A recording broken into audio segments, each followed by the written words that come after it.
नमस्कार, स्वागत है आप सभी का मेरी यूट्यूब वीडियो क्लास में। यह वीडियो बिहार बोर्ड कक्षा 9 के गणित विषय पर है, जिसमें अध्याय 1 संख्या पद्धति के पहले भाग का अध्ययन करेंगे, जिसमें हम सीखेंगे संख्या रेखा, प्राकृत संख्या, पूर्ण संख्या, पूर्णांक, भिन्न संख्या और परिमेय संख्या। और ये सब सीखने के बाद हम फिर अंत में प्रश्नावली 1.1 को हल भी करेंगे। यह है आपका अध्याय 1 संख्या पद्धति। इसको इंग्लिश में कहते हैं नंबर सिस्टम। हम सबसे पहले इस पाठ के जितने भी महत्वपूर्ण तथ्य हैं उनको अच्छे से समझेंगे और उसको समझने के बाद फिर अंत में हम प्रश्नावली 1.1 को हल करेंगे। तो आपसे अनुरोध है कि जो भी महत्वपूर्ण तथ्य बताए जाएंगे उसका पहले अच्छे से समझें और इसके प्रश्नावली को आप खुद से बनाने का प्रयास करें। जब आपसे नहीं बने तब आगे आप वीडियो का सहारा लें और प्रश्नावली को भी हल करें। यह आपका पहला टॉपिक संख्या रेखा। इसको इंग्लिश में कहते हैं नंबर लाइन। 8वीं कक्षा के प्रथम अध्याय में आप इसको अच्छे से समझ चुके हैं। 9वीं कक्षा के प्रथम अध्याय में भी आप इसको समझें अच्छे से, आपके किताब में भी यह दिया है। तो देखिए, यह है संख्या रेखा है, ठीक है। यह जो रेखा आप देख रहे हैं इतना लंबा सा, यही रेखा संख्या रेखा है ना। इस रेखा पे संख्याओं को दर्शाया गया है, इसे ही संख्या रेखा कहते हैं। अब इसको हम अच्छे से समझते हैं। इस संख्या रेखा के सबसे बीच में मध्य में शून्य का स्थान होता है, ठीक है। और इस शून्य से जब हम दाहिने तरफ बढ़ते हैं तो धनात्मक संख्याएँ यानी पॉजिटिव नंबर बढ़ती जाती है, और इस शून्य से जब हम बाएं तरफ बढ़ते हैं तो ऋणात्मक संख्या यानी निगेटिव नंबर, मतलब जिस संख्या के आगे माइनस लगा होता है वैसी संख्या क्या होता है, बढ़ते जाता है। -4, -5, -6, -7, -8 ऐसे ही अनंत तक, ठीक। यानी इस संख्या रेखा पर आप कहीं से भी आप इस तरफ बढ़ेंगे, मतलब दाहिने तरफ, तो संख्या क्या होगा, बढ़ेगा, ठीक। अच्छा, इस तरफ जब आप बढ़ेंगे इस तरफ तो संख्या क्या होगा, घटेगा। है बात समझ में। अब आपसे कोई पूछे कि 1 बड़ा या 4 बड़ा, तो आप तो ऐसे ही कह देंगे कि 4 बड़ा है ना। लेकिन यह 4 कैसे बढ़ा, तो 4 इसलिए बढ़ा क्योंकि यह 4 जो है यह 1 से दाहिने तरफ है संख्या रेखा पर, ठीक है। अच्छा, अब आपसे कोई पूछे कि यह 0 बड़ा होता है या -4 बड़ा होता है, ठीक, तब तो आप कंफ्यूज कर जाएंगे, है ना। आप शायद बोल दें कि -4 बड़ा है, लेकिन नहीं, कौन बड़ा होगा, 0 बड़ा होगा। और 0 क्यों बड़ा होगा, क्योंकि यह -4 के दाहिने तरफ है, मतलब दाहिने तरफ की संख्याएं बाएं तरफ की संख्याओं से क्या होती है, बड़ी होती है, ठीक है। अब -3 बड़ा या -8 बड़ा है ना, तो आपका उत्तर क्या होगा, -3 बड़ा। क्यों, क्योंकि यह -8 के दाहिने तरफ है, ठीक। तो दाहिने तरफ संख्याएं बढ़ती है और बाएं तरफ संख्याएं घटती है। यही है संख्या रेखा का अवधारणा। हम देखिए, अगला टॉपिक है प्राकृत संख्या। इसको इंग्लिश में कहते हैं नेचुरल नंबर। इसको भी आप पढ़ चुके हैं 8वीं कक्षा में, इसको फिर से आप पढ़े। 1 से अनंत तक की गिनती की संख्याओं को प्राकृत संख्या कहते हैं, ठीक है। प्राकृत संख्या को हम n प्रतीक से भी प्रकट करते हैं, यानी ये नेचुरल नंबर बराबर n भी हम n छोटा रूप में भी हम क्या करते हैं, इसको दर्शाते हैं, ठीक है। प्राकृत संख्या का उदाहरण क्या है, 1, 2, 3, 4, 5, 6, 7, 8, 9, 10, 11, 12 अनंत तक। यानी संख्या रेखा पर 1 से अनंत तक की जो संख्याएं हैं उसे हम क्या कहते हैं, प्राकृत संख्या कहते हैं। उसे इंग्लिश में नेचुरल नंबर भी कहते हैं, ठीक है। अगला है पूर्ण संख्या। इसको इंग्लिश में कहते हैं होल नंबर। 0 से लेकर अनंत तक की गिनती की संख्याओं को पूर्ण संख्या कहते हैं। पूर्ण संख्या को यानी होल नंबर को W से भी हम क्या करते हैं, डिनोट करते हैं, यानी W प्रतीक से इसे हम प्रकट करते हैं। अब पूर्ण संख्या है क्या, तो प्राकृत संख्या जो आप पढ़े हैं 1, 2, 3, 4, 5 है ना, इसी में जब 0 लग जाता है तो यह 0 लग जाने के बाद यह संख्या क्या हो जाता है, यह पूर्ण संख्या होता है। यानी संख्या रेखा पर 0 से दाहिने तरफ की जितनी भी संख्याएं हैं अनंत तक, वे सभी क्या है, पूर्ण संख्या है ना। आप इससे पहले प्राकृत संख्या को पढ़े हैं कि प्राकृत संख्या क्या है, 1, 2, 3, 4, 5 और 7 है, ठीक है। इसी में जब हम 0 लगा देते हैं आगे तो यह क्या बन जाता है, यह पूर्ण संख्या बन जाता है, ठीक है। 0, 1, 2, 3, 4, 5, 6, 7 अनंत तक। अगला है पूर्णांक। इसको इंग्लिश में कहते हैं इंटीजर। पूर्ण संख्याओं के साथ ऋणात्मक संख्याओं का संग्रह पूर्णांक कहलाता है। यानी अभी आप जो पूर्ण संख्या पढ़े हैं, 0 से लेके दाहिने तरफ की अनंत तक की संख्याएं पूर्ण संख्या है। इसी संख्या में हम क्या करते हैं, ऋणात्मक संख्याओं को मिला देते हैं तो हमारा क्या बन जाता है, पूर्णांक बन जाता है, ठीक है। पूर्णांक को हम किसी से प्रतीक करते हैं, Z से, ठीक है। Z प्रतीक से हम इसको क्या करते हैं, प्रकट करते हैं। अब पूर्णांक का उदाहरण क्या है, तो इसमें शून्य भी आएगा, प्राकृत संख्या भी आएंगी, ठीक है, और ऋणात्मक संख्या भी आएंगी, ठीक। यानी शून्य से लेके अनंत तक की ये धनात्मक संख्या है और शून्य से लेके अनंत तक की ऋणात्मक संख्या है। सभी संख्याओं का संग्रह क्या कहलाता है? पूर्णांक कहलाता है। अगला है भिन्न संख्या। इसको इंग्लिश में कहते हैं फ्रैक्शनल नंबर। तो आप जानते होंगे बट्टा पर की संख्याएं भिन्न संख्या कहलाती है। जैसे 2/3, 1/2, -3/4, 8/200, ये सब क्या है? भिन्न संख्या है। 4, 5 ये सब भी भिन्न संख्या है। अब आप सोचेंगे कि 4 तो अकेला पूर्णांक है, या भिन्न संख्या कैसे हुआ? तो आप ध्यान रखिए कि 4 के नीचे आप बट्टा में 1 लिख सकते हैं, है ना। इससे इस 4 को कोई फ़र्क नहीं पड़ेगा, यह 4 का 4 ही रहेगा। तो यह भी एक तरह से भिन्न संख्या हुआ, ठीक है। अब 5 देखिए, 5 के नीचे भी आप 1 लिख सकते हैं, 5/1, है ना। यह 5 का 5 ही रहेगा, क्योंकि 1 से भाग देने पर वह संख्या उतना ही का उतना ही रह जाता है। तो यह 5 भी भिन्न संख्या हुआ। तो पूर्णांक को भी भिन्न संख्या कहलाता है, ठीक है। और यह सब भी क्या है? भिन्न संख्या है। तो भिन्न संख्या आप समझ गए। हम देखिए अगला है परिमेय संख्या। इसको इंग्लिश में कहते हैं रेशनल नंबर, ठीक है। तो यह परिमेय संख्या जो है, आप अभी जो पढ़े हैं प्राकृत संख्या, फिर पूर्ण संख्या, उसके बाद फिर पूर्णांक को भी पढ़े हैं, है ना। प्राकृत में आप पढ़े हैं 1 से लेकर अनंत तक की गिनती की संख्या प्राकृत कहलाती है। उसमें शून्य जोड़ देने पर वह क्या हो गया? पूर्ण संख्या हो गया, ठीक है। अच्छा, उसमें ऋणात्मक संख्या जब जोड़ दिए तो वह पूर्णांक हो गया, ठीक है। अच्छा, इस पूर्णांक में जब हम भिन्न की संख्याएं जोड़ देते हैं, भिन्न वाली संख्याएं यानी ये सब संख्याएं जब जोड़ देते हैं, तो यह कुल मिलाकर यह क्या बन जाता है हमारा? यह परिमेय संख्या कहलाता है, ठीक है। इन सभी संख्याओं को जब हम जोड़ देते हैं तो हमारा क्या बनता है? परिमेय संख्या। हम देखिए यह 1, 2, 3, 4, 5 यह क्या है? यह प्राकृत संख्या है। अब इसमें यह शून्य जुट गया तो यह बन गया पूर्ण संख्या।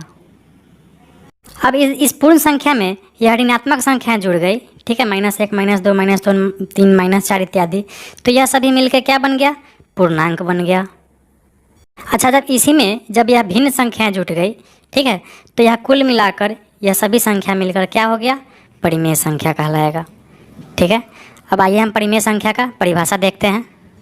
तो इसका परिभाषा है ऐसी संख्या जिसे P/Q के रूप में लिखा जा सके, जिसमें P तथा Q दोनों पूर्णांक हो तथा Q बराबर 0 नहीं हो, ठीक है। यानी उसको हम P/Q के रूप में लिख सके, जिसमें यह नीचे वाला जो हर है Q, यह Q बराबर 0 नहीं होना चाहिए, ठीक है। यही हमारा परिमेय संख्या क्या है? परिभाषा है। इसको आप याद कर लेंगे अच्छे से। या देखिए, परिमेय संख्या को Q से प्रकट किया जाता है। यानी परिमेय संख्या जिसको रेशनल नंबर कहते हैं, उसको हम किस अक्षर से डिनोट करते हैं? इस Q अक्षर से। अब देखिए, इसमें आपको अगला टॉपिक सीखना है, दो परिमेय संख्याओं के बीच का परिमेय संख्या ज्ञात करना। मतलब दो परिमेय संख्या दिया हुआ है, उसके बीच में आपको परिमेय संख्या जो है उसको क्या करना है? ज्ञात करना है। अब जैसे मान लीजिए प्रश्न है ना, इसको हम 1-2 प्रश्न उदाहरण बनाकर समझ जाएंगे अच्छे से, आपको अच्छे समझ में आ जाएगा। यह एकदम हल्का है, इसको आप थोड़ा भी भारी ना समझे, समझने के बाद आपको एकदम हल्का लगेगा। 1 तथा 2 के बीच 3 परिमेय संख्या ज्ञात करें। तो इसको देखिए हम कैसे हल करेंगे। यहाँ 1 और 2 के बीच हमको परिमेय संख्या ज्ञात करना है। किसके बीच? 1 और 2 के बीच, ठीक है। कितना परिमेय संख्या ज्ञात करना है? 3, ठीक है। तो 3 से हम क्या करेंगे? 3 हमको ज्ञात करना है, तो हम 1 इसमें जोड़ देंगे, हम 4 कर लेंगे, ठीक है। अच्छा, हम इस दोनों संख्या में इस 4/4 से गुना कर देंगे। अच्छा, आप एक बात समझिए कि 4/4 से अगर हम गुना करेंगे तो इससे कुछ फर्क पड़ेगा? कोई फर्क नहीं पड़ेगा। क्यों? क्योंकि 4/4 जो है यह कट के क्या हो जाएगा? 1 हो जाएगा, ठीक। और किसी भी संख्या में हम 1 से गुना करते हैं या भाग करते हैं तो उस संख्या पर कोई प्रभाव नहीं पड़ता है, वह उतना ही का उतना ही रहता है। तो हमको कितना सब परिमेय संख्या ज्ञात करना है? 3 परिमेय संख्या। हम क्या करेंगे? इससे 1 बढ़ा देंगे 4, और 4/4 से हम इसमें गुना कर देंगे, दोनों में 4/4, इसमें भी गुना कर देंगे 4/4, ठीक। अब देखिए क्या हो जाएगा। जब हम इसमें 1 में 4/4 से गुना किए तो यह हो गया 4/4। देखिए यह 4 और 4 कट के फिर 1 हो जाएगा, आपका संख्या उतना ही का उतना ही रह जाएगा। अब देखिए फिर इस 2 में हम 4/4 से गुना करेंगे तो क्या हो जाएगा? 2 चौका 8/4, ठीक है। यह हो गया 4/4, यह हो गया 8/4। या देखिए 4 और 8, 4 दूना 8, 2 मरतबे कटेगा तो यह भी 2 हो जाएगा, है ना। यानी उतना ही का उतना ही रह जाएगा। हम इसको परिमेय संख्या ज्ञात करने के लिए 4/4 और दोनों में 4/4 से हम क्या किए हैं, गुना किए हैं। अब देखिए यहाँ 4/4 हो गया, यहाँ 8/4 हो गया। अब हम इसके बीच का परिमेय संख्या हम कैसे ज्ञात करेंगे, देखिए 4/4 है तो अगला हो जाएगा 5/4, ठीक है। उसका अगला हो जाएगा 6/4, उसका अगला हो जाएगा 7/4, उसका अगला तो 8/4 यहाँ है। तो इस दोनों के बीच 3 परिमेय संख्या ज्ञात हो गया एकदम आसानी से। अब देखिए इसको हम और अगला प्रश्न से समझाते हैं आपको, एकदम अच्छे से समझ में आ जाएगा आपको। अब देखिए अगला प्रश्न है 2/3 तथा 4/3 के बीच 4 परिमेय संख्या ज्ञात करें, ठीक है। इससे पहले आप पूर्णांक के बीच परिमेय संख्या ज्ञात करना सीखे। अब देखिए भिन्न संख्याओं के बीच भी हम सीख लेते हैं कैसे निकालते हैं। तो एकदम सेम वही फॉर्मूला है जो हम पहले प्रश्न में अपनाए हैं। 2/3 और 4/3 के बीच कितना परिमेय संख्या ज्ञात करना है, 4। हम पिछला प्रश्न में क्या किए हैं, 4 में 1 जोड़ दिए। हमको जितना परिमेय संख्या ज्ञात करना होता है उसमें 1 जोड़ देते हैं, ठीक है। तो क्या हो जाएगा 5, ठीक है। अब हम इस दोनों में कितना से गुना करेंगे, 5/5 से, ठीक। क्योंकि 5/5 से गुना करने से कोई फर्क नहीं पड़ेगा, यह 5 और 5 कट के 1 हो जाएगा, ठीक है। अब देखिए हमारा कितना है, 2/3 है और यह है 4/3। इसके बीच हमको कितना परिमेय संख्या ज्ञात करना है, 4। तो हम 4 में 1 जोड़ देंगे, 5/5 से इस दोनों में गुना कर देंगे, 5/5, इसमें भी 5/5। इसे गुना करने से इस संख्या पर कोई प्रभाव नहीं पड़ेगा, ठीक है। उतना ही का उतना ही रह जाएगा। क्या होगा, देखिए 5 दूना 10/5 दिया 15 हो जाएगा और यह हो जाएगा 5 चौका 20/5 दिया 15, ठीक है। अब इस दोनों के बीच जो परिमेय संख्या है आप उसको आसानी से लिख ले। 10/15 के बाद क्या आएगा, 11/15, ठीक है। इसके बाद क्या आएगा, 12/15, उसके बाद क्या आएगा, 13/15, उसके बाद क्या आएगा, 14/15, है ना। उसके बाद क्या आएगा, 16/15। देखिए वैसे ही 17/15, 18/15, 19/15, है ना। आपको कितना ज्ञात करना था, 5 ज्ञात करना था। तो 1 2 3 4 5 ज्ञात हो गया, ठीक है। तो हम ऐसे ही ज्ञात करते हैं परिमेय संख्या को। अब देखिए एक नोट करने वाला एक महत्वपूर्ण पॉइंट है जिसे आप अपने कॉपी में लिख लेंगे, याद कर लेंगे। समझ ले, किसी 2 दी हुई परिमेय संख्याओं के बीच, अभी जो आप परिमेय संख्याओं के बीच परिमेय संख्या निकाल रहे थे, है ना। तो आप जितना बोला जा रहा था उतना ही निकाल रहे थे। जिसमें 4 बोला जा रहा था प्रश्न में 4 निकाल रहे थे आप, 5 बोला जा रहा था तो आप 5 निकाल रहे थे बीच का परिमेय संख्या। लेकिन किन्हीं 2 दी हुई परिमेय संख्याओं के बीच अपरिमित रूप से अनेक परिमेय संख्याएं होती है। मतलब किसी 2 परिमेय संख्या के बीच आप जितना चाहें उतना परिमेय संख्या ज्ञात कर सकते हैं, ठीक है। आप लाखों ज्ञात कर सकते हैं, हजारों ज्ञात कर सकते हैं, है ना। जितना आप चाह सकते हैं उतना आप परिमेय संख्या ज्ञात करते हैं। कहने का मतलब अपरिमित रूप से अनेक परिमेय संख्या होती है। कहाँ होती है, 2 दी हुई परिमेय संख्याओं के बीच, ठीक है। अब हम चलते हैं अभ्यास प्रश्नावली की तरफ। यह है प्रश्नावली 1.1। आपसे अनुरोध है कि प्रश्नों का आप खुद से हल करने का प्रयास करें। नहीं हल हो, नहीं थोड़ा दिक्कत हो, तब आप आगे वीडियो का सहारा लें, ठीक है। और आप वीडियो का सहारा लेकर वीडियो से आप समझ ले, फिर उसके बाद भी आप क्या करें, प्रश्न को खुद से हल करने का प्रयास करें। क्योंकि जब तक आप खुद से नहीं हल करेंगे आपको समझ में अच्छे से नहीं आएगा। तो देखिए यहाँ पहला प्रश्न है, क्या 0 एक परिमेय संख्या है? क्या इसे आप p/q के रूप में लिख सकते हैं, जहाँ p और q पूर्णांक है और q बराबर 0 है, 0 नहीं है। तो इसको आप पढ़ चुके हैं कि 0 एक परिमेय संख्या है। इसको हम ऐसे हल करेंगे। प्रश्न 1, हाँ 0 एक परिमेय संख्या है, क्योंकि यह जो परिमेय संख्या हम लोग पढ़ रहे थे उसमें हम क्या देखे थे कि प्राकृत संख्या, पूर्ण संख्या, पूर्णांक, भिन्न संख्या सभी मिलकर क्या बन रही थी, परिमेय संख्या। तो यह 0 है, यह पूर्ण संख्या है ना, परिमेय संख्या के अंतर्गत आता है, इसलिए 0 तो एक परिमेय संख्या है। अब प्रश्न है कि क्या इसे आप p/q के रूप में लिख सकते हैं? तो इसका उत्तर होगा हाँ, 0 को हम p/q के रूप में लिख सकते हैं, ठीक। हम क्या कर सकते हैं, 0/1 लिख सकते हैं। अब आपको पता है किसी भी संख्या में हम 1 से भाग दे सकते हैं, वो संख्या उतना ही का उतना ही रहेगा। तो 0 में भी जब हम 1 से भाग देंगे तो यह कितना हो जाएगा, 0 ही रहेगा। अब देखिए इसमें एक और बात है, क्या इसे आप p/q के रूप में लिख सकते हैं, जहाँ p और q पूर्णांक है ना, और q बराबर 0 नहीं है। तो यहाँ देखिए p और q, हम इसको p माने और इसको q माने हैं, तो p भी पूर्णांक है और q भी पूर्णांक है। ठीक है, संख्या रेखा पर यह दोनों पूर्णांक है। और q जो है यह नीचे 1 या 0 नहीं है ना, इसको भी आप फॉलो कर रहा है। ठीक है, तो आपका उत्तर यहाँ पे जस्टिफाई हुआ कि हाँ 0 एक परिमेय संख्या है, और इसे हम p बटा q के रूप में भी ऐसे लिख सकते हैं, जहाँ q बराबर 0 नहीं है, q बराबर कितना है 1 है। ठीक है, अब देखिए आपका अगला प्रश्न है 2 नंबर, 3 और 4 के बीच 6 परिमेय संख्या ज्ञात कीजिए। तो परिमेय संख्याओं के बीच का परिमेय संख्या ज्ञात करना आप सीख चुके हैं। देखिए इस प्रश्न को हम कैसे हल करेंगे। तो 3 और 4 के बीच 6 परिमेय संख्या ज्ञात करने के लिए आप सीख चुके हैं। हम सबसे पहले क्या करते हैं कि हमको जितना परिमेय संख्या ज्ञात करना होता है, हमको कितना परिमेय संख्या ज्ञात करना है 6, तो हम क्या करते हैं इसमें 1 बढ़ा के हम इस बटा करके गुना कर देते हैं। 6 में 1 बढ़ेगा तो कितना हो जाएगा 7 हो जाएगा, यानी 7/7 से हम क्या करेंगे इस दोनों में गुना कर देंगे। अच्छा 7/7 से गुना करने पर कोई फ़र्क नहीं पड़ेगा, क्योंकि 7 और 7 कट के 1 हो जाएगा, है ना, और किसी भी संख्या में 1 से गुना होता है तो कोई फ़र्क नहीं पड़ता है। तो हम क्या करेंगे 3 गुने के 7/7 कर देंगे, और फिर 4 में भी हम 7/7 से गुना कर देंगे। ठीक है, यह कितना हो जाएगा 7 या 21/7, और यह हो जाएगा 7 चौका 28/7 हो गया। अब हम क्या करेंगे इस दोनों के बीच 6 परिमेय संख्या आसानी से हम ज्ञात कर लेंगे। 21/7 के बाद क्या होगा 22/7, इसके बाद 23/7, इसके बाद 24/7, इसके बाद 25/7, इसके बाद 26/7, इसके बाद 27/7, इसके बाद 28/7, इतना है।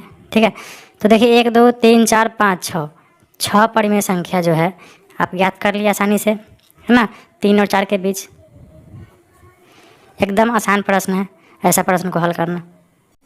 हम देखिए अगला प्रश्न है 3 नंबर, 3/5 और 4/5 के बीच 5 परिमेय संख्या ज्ञात कीजिए। ठीक है, यह देखिए पूर्णांक था, यह बटा वाला ये संख्या है ना। इस दोनों के बीच हमको क्या करना है 5 परिमेय संख्या ज्ञात करना है। तो इस प्रश्न को देखिए हम कैसे हल करेंगे। यहाँ देखिए 3/5 और 4/5 के बीच हमको कितना संख्या ज्ञात करना है 5 परिमेय संख्या। हाँ वो क्या बताया है, इसमें 1 जोड़ के उतना बटा से हम गुना कर देंगे। 5 में 1 जोड़ेंगे तो क्या हो जाएगा 6, 6/6 से हम क्या करेंगे इस दोनों में गुना कर देंगे। ठीक है, 6/6 से गुना करने में कोई फ़र्क नहीं पड़ेगा, क्योंकि 6 गुने 6 भागा 6 क्या हो जाएगा 1 हो जाएगा। ठीक है, अब देखिए इसमें हम क्या करेंगे 6/6 से गुना कर देंगे, इसमें भी 6/6 से गुना कर देंगे। यहाँ पर कितना हो जाएगा 6 3 18 बटा 6 5 30। ठीक, और यह कितना हो जाएगा 6 चौका 24/5 6 30। ठीक है, अब हम क्या करेंगे इस दोनों के बीच का संख्या परिमेय संख्या जो है उसको हम क्या करेंगे हम आसानी से ज्ञात कर लेंगे। तो यहाँ कितना है 18/30 है, इसके बाद क्या हो जाएगा 19/30। ठीक है, इसके बाद क्या होगा 20/30, इसके बाद 21/30, इसके बाद 22/30, है ना, इसके बाद 23/30। ठीक है, इसके बाद 24/30 तो है ही। ठीक, तो कितना आ गया आपका 1 2 3 4 5, 5 परिमेय संख्या आ गया किसके बीच 3/5 और 4/5 के बीच। अब देखिए अगला प्रश्न है 4 नंबर, नीचे दिए गए कथन सत्य है या असत्य, कारण के साथ अपने उत्तर दीजिए। यहाँ 3 कथन है, इस तीनों कथन को आपको पढ़ के बताना है कि कौन सत्य है कौन असत्य है। सत्य है तो क्यों और असत्य है तो क्यों। ठीक है, पहला प्रश्न है 4 का पहला कि प्रत्येक प्राकृत संख्या एक पूर्ण संख्या होती है। सही बात है, प्रत्येक प्राकृत संख्या एक पूर्ण संख्या होती है, सत्य वचन है। अब देखिए इसको हम कैसे कारण देकर हम इसको हल करेंगे। तो यहाँ देखिए प्रत्येक प्राकृत संख्या एक पूर्ण संख्या होती है, यह सत्य है, क्योंकि पूर्ण संख्या आप पढ़ चुके हैं, पूर्ण संख्या बराबर क्या होता है प्राकृत संख्या प्लस 0। इस प्राकृत संख्या जो है 1 2 3 4 5 है ना इत्यादि अनंत तक, यह क्या है प्राकृत संख्या है। इसमें यह सिर्फ आगे 0 जुट जाता है तो यह क्या हो जाता है पूर्ण संख्या होता है। ठीक है, तो प्रत्येक प्राकृत संख्या एक तरह से पूर्ण संख्या तो है ही। आ गई बात आपको समझ में। हम देखिए अगला प्रश्न है 2 नंबर 4 का 2, प्रत्येक पूर्णांक एक पूर्ण संख्या होती है। ठीक है, तो यह कथन जो है यह असत्य है, यह गलत है। अब क्यों गलत है, तो यहाँ प्रत्येक पूर्णांक एक पूर्ण संख्या है, यह कथन क्या है असत्य है, गलत है। अब क्यों गलत है, क्योंकि पूर्णांक बराबर आप पढ़ चुके हैं कि पूर्ण संख्याएं प्लस ऋणात्मक संख्याएं होती है। ठीक है, पूर्ण संख्या में जब हम ऋणात्मक संख्या को जोड़ देते हैं तब यह क्या बनता है पूर्णांक। आपको पता है पूर्ण संख्या 0 1 2 3 है ना, 4 5 8 9 10 अनंत तक। यह क्या है, ये पूर्ण संख्या है ना। अच्छा, ऋणात्मक संख्या की क्या है, -1 -2 -3 -4 अनंत तक, ठीक है। और जब यह दोनों जुड़ जाता है तब यह क्या बनता है, पूर्णांक बनता है बात समझ में। तो यह कहना कि प्रत्येक पूर्णांक एक पूर्ण संख्या है, यह गलत है। यानी प्रत्येक पूर्णांक सिर्फ एक पूर्ण संख्या ही नहीं बल्कि ऋणात्मक संख्या से मिलकर भी बनी है, ठीक। अब देखिए आपका अगला प्रश्न है 4 का 3। प्रत्येक परिमेय संख्या एक पूर्ण संख्या होती है, ठीक है। प्रत्येक परिमेय संख्या एक पूर्ण संख्या होती है, यह भी कथन क्या है, असत्य है ना। हाँ, प्रत्येक पूर्ण संख्या एक परिमेय संख्या होती है, अगर ऐसा रहता तो यह सत्य रहता, लेकिन यहाँ उल्टा है, प्रत्येक परिमेय संख्या एक पूर्ण संख्या होती है ना, यह असत्य है। अब क्यों असत्य है, देखिए देखते हैं इसको। तो यह कथन असत्य है क्योंकि प्रत्येक परिमेय संख्या जो है वह पूर्ण संख्या भी हो सकती है, ठीक है, ऋणात्मक संख्या भी हो सकती है और भिन्न संख्या भी हो सकती है, ठीक है। अगर आप ये कहते हैं कि सिर्फ पूर्ण संख्या ही होगी तो यह क्या होगा, गलत होगा, ठीक। इसमें पूर्ण संख्या भी है, ऋणात्मक संख्या भी है और भिन्न संख्याएं भी है, ठीक है। तो बच्चों यह था अध्याय 1 का प्रश्नावली 1.1। अगले प्रश्नावली के साथ जल्दी यहाँ के समक्ष इसी तरह वीडियो के माध्यम से उपस्थित रहेंगे। तब तक आप अपना पढ़ाई जारी रखें, और अगर यह वीडियो अच्छा लगा तो आप वीडियो को लाइक करें, कुछ कहना चाहते हो तो वीडियो पर कमेंट करें, ठीक है। और आप मेरे चैनल को सब्सक्राइब करें और अपने दोस्तों को शेयर करना ना भूलें। Thank you.